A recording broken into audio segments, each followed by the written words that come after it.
course, Australian consumer law here in Australia is only as strong as what is actually enforced, so it remains to be seen, I guess, what signal the ACCC wants to send to not just Telstra but the entire telco industry.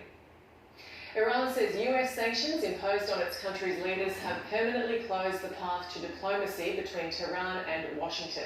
It comes after US President Donald Trump signed an executive order imposing fresh financial sanctions after Tehran's downing of an American drone last week. And in the last hour, 3 world powers have been meeting in Jerusalem to discuss the Iranian situation. US National Security Advisor John Bolton is meeting with his counterparts from Russia and Israel. Mr. Bolton said all Iran has to do is walk through an open door to re-enter negotiations with the US over its nuclear program.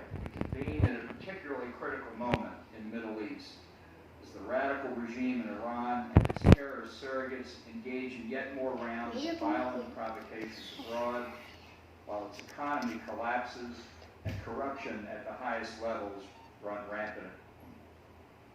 As we speak, American diplomatic representatives are surging across the Middle East, seeking a path to peace. In response, Iran's silence has been deafening. Iran's provocations, which also include threats to and attacks upon American personnel and assets in the Middle East, are the external manifestations of the central threat that Iran poses, namely its continued pursuit of deliverable nuclear weapons.